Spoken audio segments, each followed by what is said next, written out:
Welcome to this custom tailored for you. Today, we're dissecting Ambarella, that's ticker AMBA.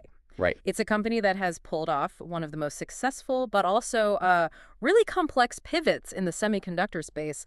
They've basically gone from a simple video chip provider to a real edge AI powerhouse. And our sources, they paint this compelling, almost high-stakes picture. On one hand, you've got this phenomenal tech transformation, incredible financial performance. And on the other, On the other, you have some pretty significant operational risks. As we're looking at it, the stock is trading around, what, $71? 7109, yeah. And the analyst consensus, like from Zacks, is holding at a neutral recommendation. They have a long-term target of $75, so the market just seems stuck, between excitement and real caution. Okay, let's unpack that tension then. Our mission here is to figure out how Ambarella even achieved this transformation, how they moved their business to this high-value AI vision silicon. And what's actually driving those soaring prices, the ASPs? Exactly. And the big question, why are experts still so cautious, so neutral, when almost every metric seems to be pointing towards stellar growth? Well, we have to start with that strategic pivot. I mean, that is the foundational success story here. Okay. Ambarella, they used to focus on, efficient video compression chips. Think about your early security cameras, maybe some action cams. Right. But they saw the writing on the wall. They realized that just recording video was quickly becoming a commodity. The real future was in analyzing that video at the source. So instead of just capturing data, they completely shifted their engineering to chips that could actually process deep learning algorithms locally right on the device? Precisely. They moved from video compression to AI vision silicon, and in doing so, they moved way, way up the value chain. And I assume the financial results back that up. Oh, they absolutely do. We are seeing record numbers. For Q3 of fiscal year 2026, revenue hit about $108 million. Which is a huge jump. A massive 31.2% year-over-year jump. It easily beat all the estimates. And non-GAAP earnings per share came in at 27 cents, well above the 21-cent consensus. That shows they're really firing on all cylinders operationally. But the real story is in the mix, right? How much of that spectacular revenue is actually this new high-value AI stuff? A staggering amount.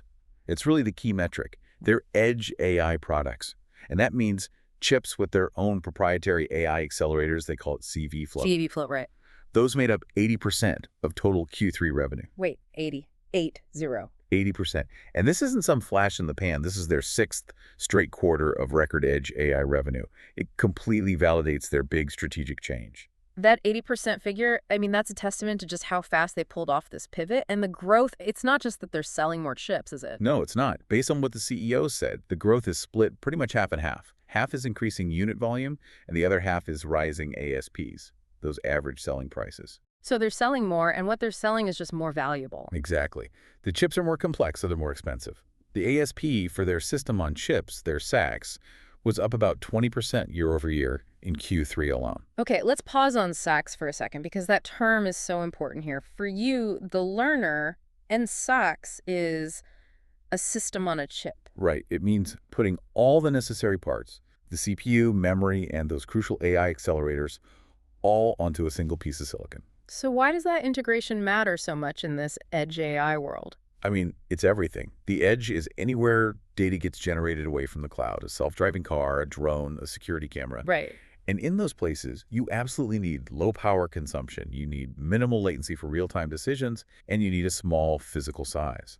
By putting everything on one Ambarella chip, they get this huge power and cost advantage over rivals who might be using several different power-hungry components. That makes perfect sense. So they're building these specialized tools for specialized jobs. And it's not just the income statement that looks good. They have a solid foundation to support this growth. They do. They have a really strong balance sheet, about $295 million in cash and equivalents as of late 2025. And importantly, they're generating cash from their operations. Real cash flow. $31.4 million in free cash flow just in Q3. This shows they're profitable and they can self-fund their R&D, which you have to do when you're fighting giants. It's a compelling financial picture, but you can see that market doubt in the valuation metrics. The Zach-style scores give them an A for growth and an A for momentum. Which makes sense given the performance. But an F for value, that just screams that the market is pricing in perfection, doesn't it? There's just no room for error. Absolutely. All Ah. the optimism is baked right in.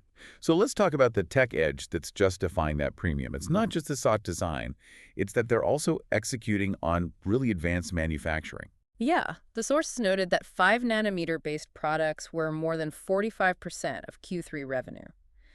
For anyone not familiar, what does moving to a smaller node like 5 nanometer versus, say, 10 nanometer, what does that actually mean for the customer? It's a fundamental leap.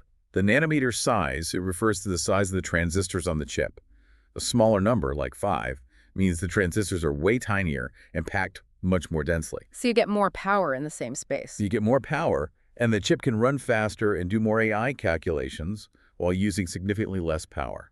So for a battery-operated drone, for example, that means longer flight time. Or it means you can run more complex safety algorithms without needing a bigger, heavier battery. Yeah. It's pure efficiency at the physical level. So that is their core advantage, delivering market-leading performance per watt. Precisely. And that capability is opening up the floodgates for all these new applications. We're seeing three big factors driving all this enthusiasm. First, they're expanding way beyond their core security market. Right into things like portable video, automotive safety. And crucially, the high-level robotics market, like drones and UAVs. Okay, that's one. What's the second factor? Second is just that the demand for AI performance itself is rising. Customers need to run more and more complex algorithms right there at the edge. And the third factor must be the price. And third is that ASP increase. It's driven by moving the chips from just basic tasks to high-level accelerated computing. And that's a trend that's going to keep pushing prices up. All right, now for the fun part. Seeing this tech in the real world, let's talk about some of these design wins that really show how broad their reach is becoming. In portable video, Insta360 is a perfect example. They launched their X4 Air 8K 360 action camera using Ambarella's CV5 chip. An 8K action camera. And also a body-worn camera called the Go Ultra, which uses the CV52. Yeah. That's real market leadership right there. And then in security and what we call IoT, or Internet of Things. We see Verkada using the high-end CV75 chip for its access station, which enables AI facial recognition for building security. But the example that really stood out to me, the one that highlights just how ubiquitous this is becoming, is in the smart home. You mean the litter robot? Yeah, Whisker, who makes the Litter Robot 5 Pro, is using a CV28 chip for facial recognition. You know. A cat litter robot using complex AI facial recognition. I mean, why does a pet device need that kind of power? It's all about providing rich data and, real-time alerts. The AI isn't just seeing that a cat is present. It can specifically identify which cat is using the box. So you can track health patterns for each pet individually. Exactly. Pet A versus pet B. It just goes to show that AI is moving way beyond just detecting humans or cars. It's getting into everything. And it requires that kind of sophisticated low-power processing everywhere. That's a great illustration. And even in their traditional market security, they're still winning big. They are. Sparsh became India's first security maker to get this key STQC certification using the CV28, which is huge for getting deeper into that massive Asian market. And automotive is critical too. Yeah, absolutely. Luxury car makers like Zeekr and XPeng are using the CV28 for their in-cabin driver management systems. LG also partnered to use the CV25 in their DMS offerings. AI is moving from being a cool feature to a core safety requirement. Okay, finally, let's talk about the future, the forward-looking edge. We hear so much about generative AI in the cloud, but Ambarella is actually showing this can be done at the edge. This is where they really separate themselves from most of their edge competitors. Right. They're demonstrating Gen AI capabilities that can support these advanced vision language models, or VLMs, Vision language model. with up to 34 billion parameters running directly on their SoCs, like the CV75 and CV72. Okay, a vision language model with 34 billion parameters. Why is running that on a chip the size of your thumbnail such a massive deal? Well, think of it this way. A VLM is a sophisticated AI that can not only see an image or a video, but it can also understand the context and communicate about it in natural language. And that usually takes a ton of server power. Exactly. In the cloud, it requires racks of powerful servers. Ambarella is basically showing they can put a very large, sophisticated brain into a small, low-power device like a camera or a robot. They are claiming performance per watt leadership in next-gen AI. It's near cloud-level processing without the cloud. So if they're crushing earnings, leading in tech, they've got wins across all these diverse markets, and they're demonstrating Gen AI at the edge, why are they rated neutral? Why the caution? I mean, what does this all mean? We have to turn the page now and look at the risks. This is where we hit the most critical insight from our sources. Ambarella faces an extreme customer and geographic concentration risk, and it's a huge counterbalance to all that tech success. Give us the hard numbers on that. How concentrated are we talking? We're talking about systemic fragility. WT Microelectronics, which is a key logistics partner in Taiwan that serves a lot of different Asian customers. So these are indirect sales. Indirect sales, right. Yeah. That one partner accounted for a massive 70.2% of total Q3 revenues. 70%. And for the whole fiscal year 2025, that single partner was still 63% of all revenue. 70% of your revenue flows through one single channel partner in a region that is, let's be honest, prone to geopolitical volatility. That's more than a risk. That sounds like a sword of Damocles hanging over the whole company. It's a profound vulnerability. Yeah. I mean, overall, sales to customers in Asia were 85% of total revenue in fiscal 2025. Yeah. This exposes them to immediate distribution risk. If that partner has a problem, revenue just stops. It instantly tanks. And more importantly, it exposes them to geopolitical risk around Taiwan. Any escalation, any new trade restrictions could instantly disrupt that 70% revenue stream. So if their margins are benefiting so much from this pivot, why haven't they aggressively invested in diversifying their channels away from that single point of failure in Asia? Is there a reason that one partner is so indispensable? It probably comes down to established relationships, efficiency, and just the fact that most of the big volume customers they serve are based in Asia. But the lack of channel diversification, that remains the single biggest red flag for analysts. It doesn't matter how good the chip is if you can't get it to 70% of your customers. The business just stocks. And while they're dealing with that huge structural risk, they're also fighting in a truly brutal competitive landscape. Right. They are up against the giants of silicon. That's the second major headwind. You're talking about NVIDIA, Intel, AMD. These companies have R&D budgets that just dwarf Ambarella's. They have much greater scale. They do.